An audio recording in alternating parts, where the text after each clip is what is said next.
Question.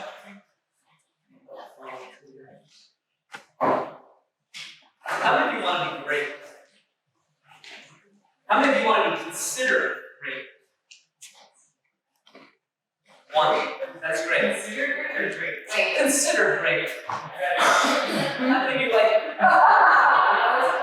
just great? I don't need to be considered great by anybody, just what I believe.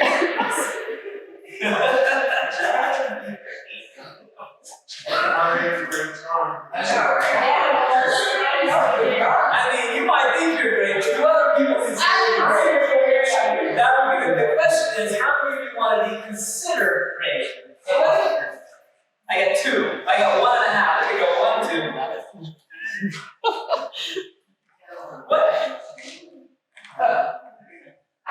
What keeps people from trying to attain greatness?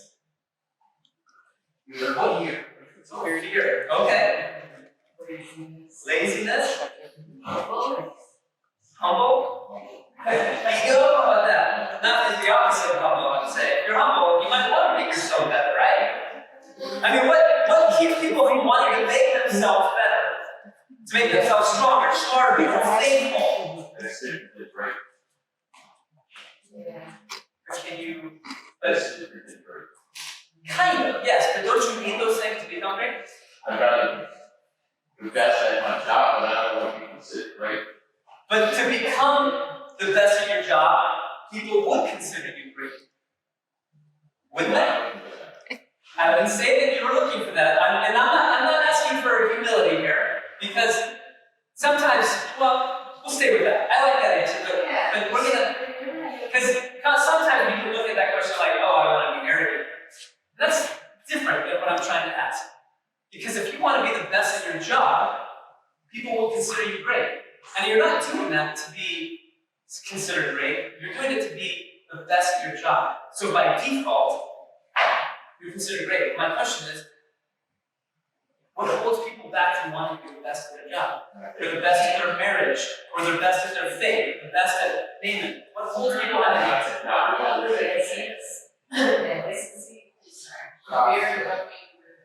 I don't even fear of not being perfect. Okay?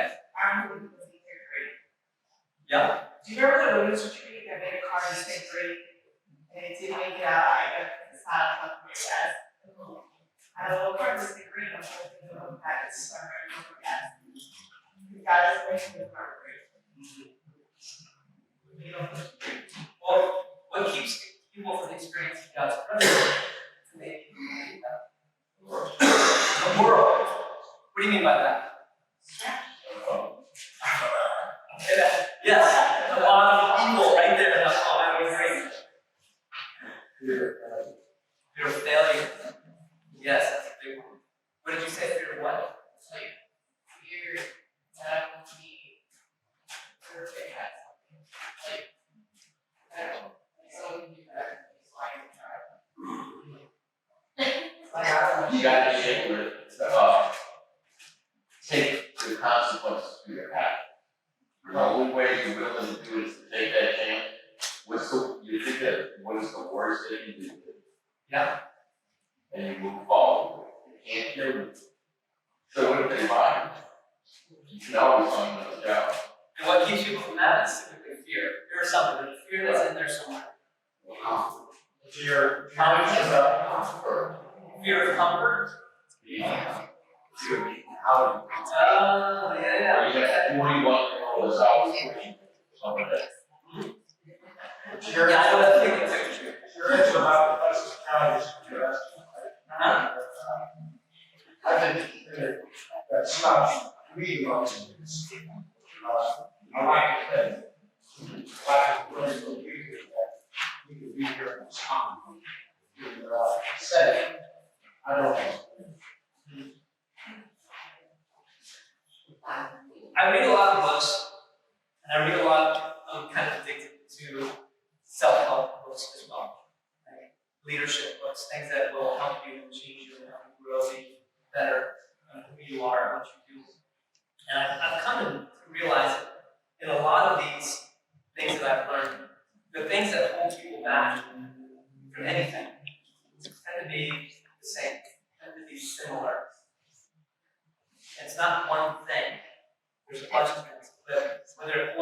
after being the best at your job, the best at your marriage, the best at your faith.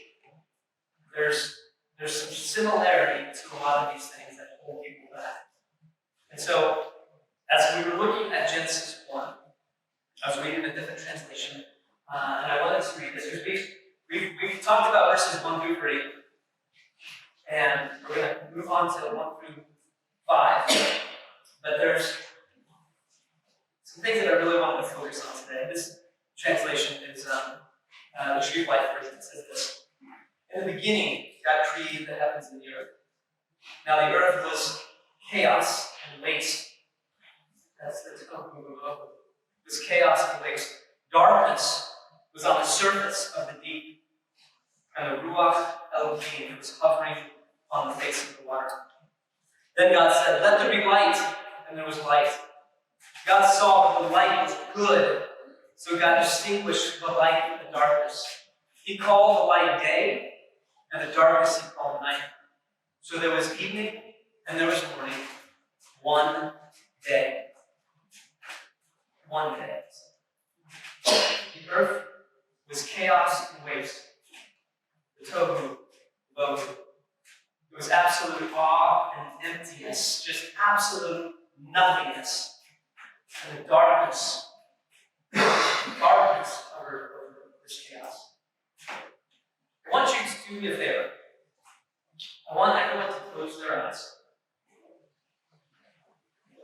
And as I talk about this, I want you to imagine the people who are hearing this message, the audience who for the first time, who you know where they've come from, you know the land in which they came. Imagine that you're hearing this for the first time. You who have lived your life in desperation, fear, and hopelessness. You've been afraid and angry of those who abuse you, those who have shown no compassion, no mercy, or grace towards you at all. You've heard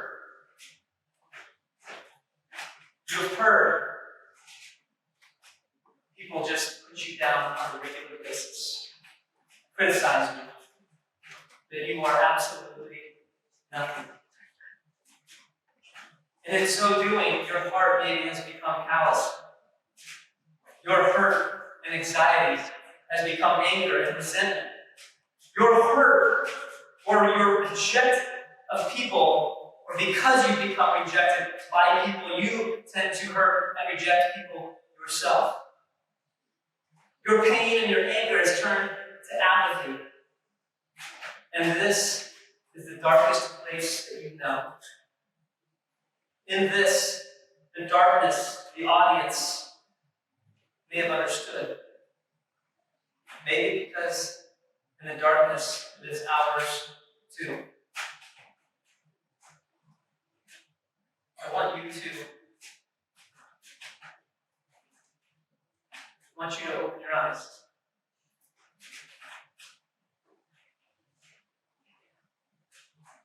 It's in the darkness that we see a lack of morality, a misguided ideology. It's in the darkness that we find a negative self-image of ourselves. It's in the darkness that we find laziness and apathy. It's in the darkness that we find hurt and pain and trauma. It's in the darkness where these messages continue to affect us and hurt us and hold us back. It's in the darkness that we find ourselves trapped in a place that we just don't seem like we can escape. There is no rescue. There is no hope. There is nothing in my life that can bring me out of this. God said, Hayah or God said, let there be light.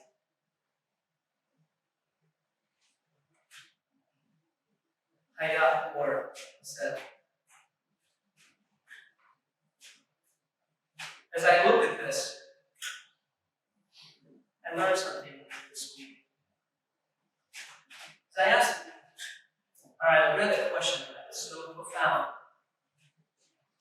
question was, why is light? Or I'm sorry, what is light? What is light, and why is it such a symbol of God? And what I read was perhaps because light cannot be seen. We only become aware of its presence when it enables us to see other things. Similarly, we cannot see God, but we become aware of God's presence when we see the beauty of the world. When we experience love, goodness, and compassion from our fellow human beings. The purpose of light is to reveal the purpose of all of God's creation. Why everything exists and is totally one with God. It seems that we live in a world where the created no longer knows what it was created for. What is our purpose in life? What is your purpose in life? Where do we find these answers? Psalm 119, 105. Who has that?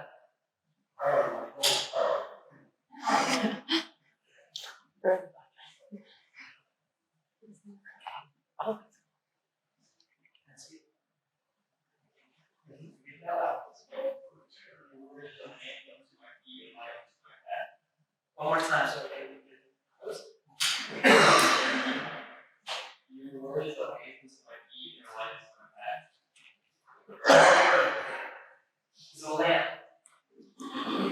Why is this so important? Why is that passage so important? Isaiah 5:20. Who has that?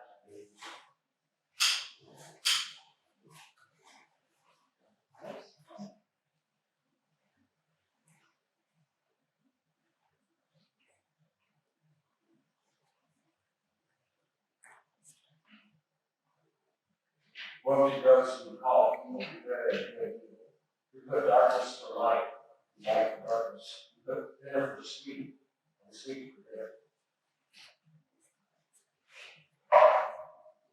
Woe to those who say what is evil is good, and what is good is actually evil. Why is Torah a light? Because evil lives in the darkness. Evil hides in the darkness. As we've learned, it's not that the darkness is bad in of itself, but it's where the evil lurks, where it hides, where it operates. Haya or, let there be light. Who do you believe you are? Are you the person who listens to the whispers that come from the dark? What does it mean? Think about this question. What does it mean that you are a child of God? What does it mean to have faith? What does it mean to trust? What does it mean to know God? Matthew 24:12. Who's that? Yes. And because of the increased lawlessness or unblessedness, the love of many shall become cold. These commands. No, just one time. Read it again. And because of the increase of lawlessness or unblessedness, the love of many shall become cold. Because of the lack of Torah.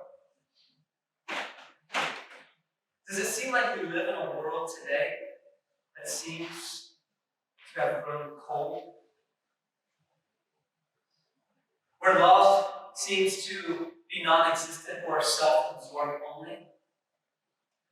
A world where what was once good is now evil, and was once evil is now considered okay and good. John chapter 8.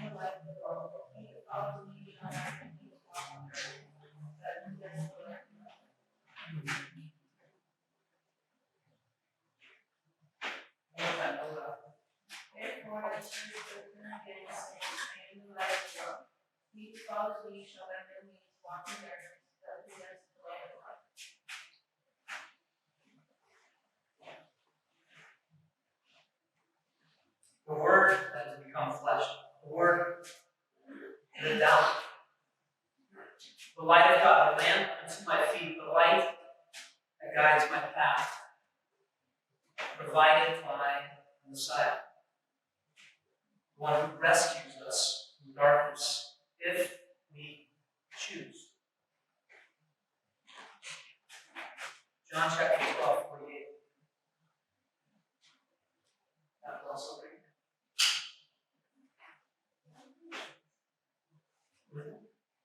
John chapter 12.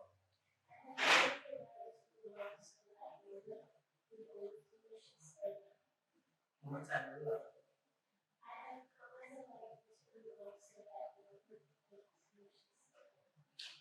So that no one should stay in darkness. At what point do we become sick of the darkness?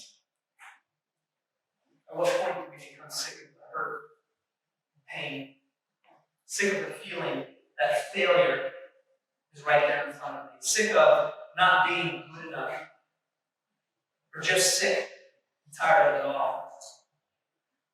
Sick, you are willing to surrender, to say, Lord, save me. Sick enough to be willing to say, Lord, my life is yours. It's not my will, but your will be done. Yeshua, you are the example, the light that guides my path out of the darkness. It is in following you that my life can change. That's what I want. I want my life to change. I want to feel loved. I want to feel forgiven. I want to feel joy again.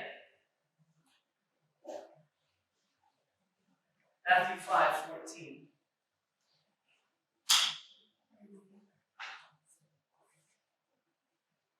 You are the light of the world. It is impossible for a city to be hidden on a mountain.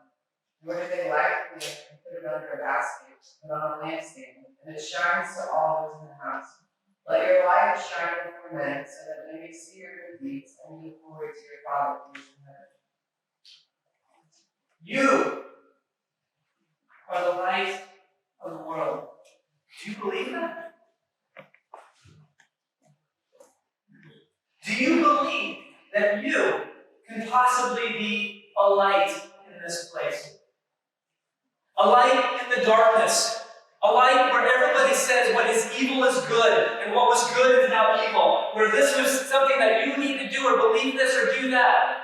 Or these thoughts that are in your head telling you you're not good enough, or you're not never going to achieve this, or you're always going to be a failure. Do you believe that you are a light? Or do you believe what comes out of the darkness?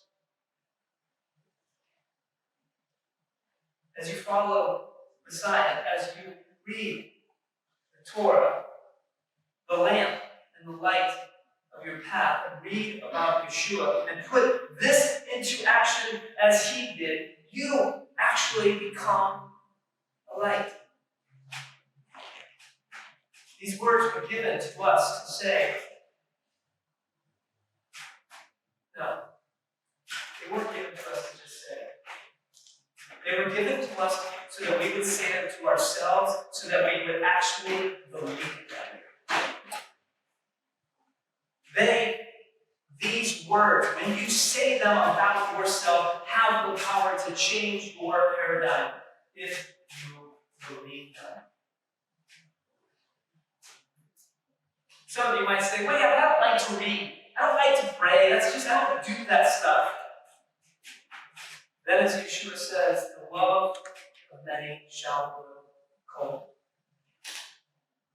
Has our lack of study, has our lack of prayer resulted in a growing darkness in our world? Maybe this is why study and prayer are not just important, but they're actually commandments. No different than, hey, love your neighbor as yourself, or show kindness to the stranger. Study and prayer are at the top of the list. Why?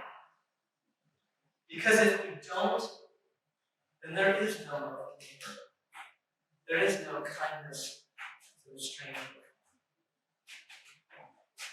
As we return to Egypt, as we return to darkness, we choose this path. Matthew continued that passage where he says, "Do not think that I came to destroy the Torah or the prophets. I did not come to destroy or disinterpret them, but to complete, to give a correct understanding of them. For truly I say to you, till heaven and earth pass away, one jot or one tittle shall by no means pass from the Torah until all is done. Whoever then breaks one of the least of these commands and teaches men so shall be called least in the kingdom of heaven. But whoever does and teaches them shall be considered great in the kingdom." How many of you want to be considered great? Is it time to be a light? Is it time to eat, to consume these words, to live them out in our lives, and to truly believe them as truth? If you do, your life will forever change. In a room of darkness, a light stands out. In a growing society and world that seems to be consumed by darkness, maybe it's time for the light to come on. Maybe we should have a desire to be considered great in the kingdom again. Not for self-absorption, not for looking, but so His will can be done. Do you believe this?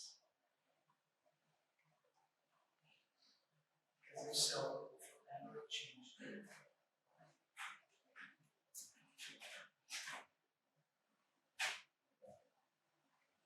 Father, we come to you on this Sabbath.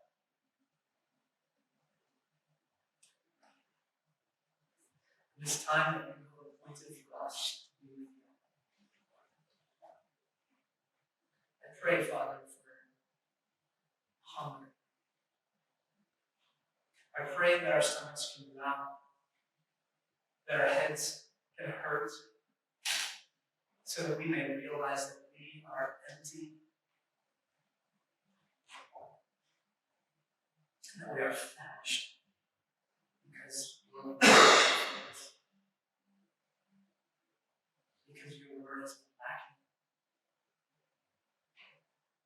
I pray, Father,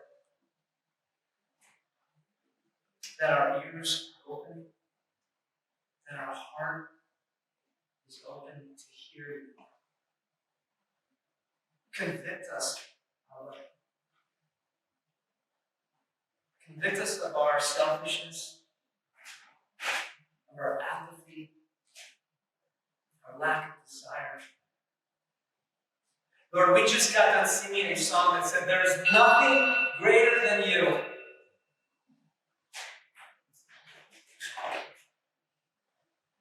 I question if we believe that.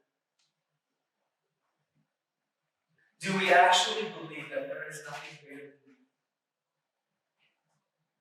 That we wouldn't put your word and your words in front of us and say, "Lord, guide me. They may be a lamp to my feet, that they lead me in everything that I do." If there's nothing greater than you, do I start my day saying, "Abba, thank you for giving me a new day to breathe and to bless you"? If there's nothing greater than you,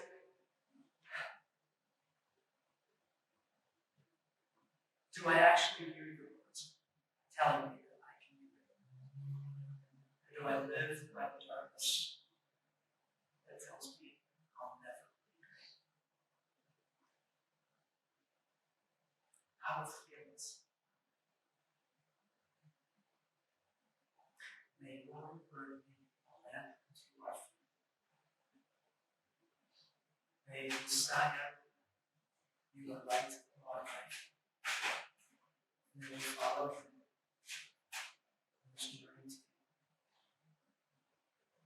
Praise the Lord. Amen.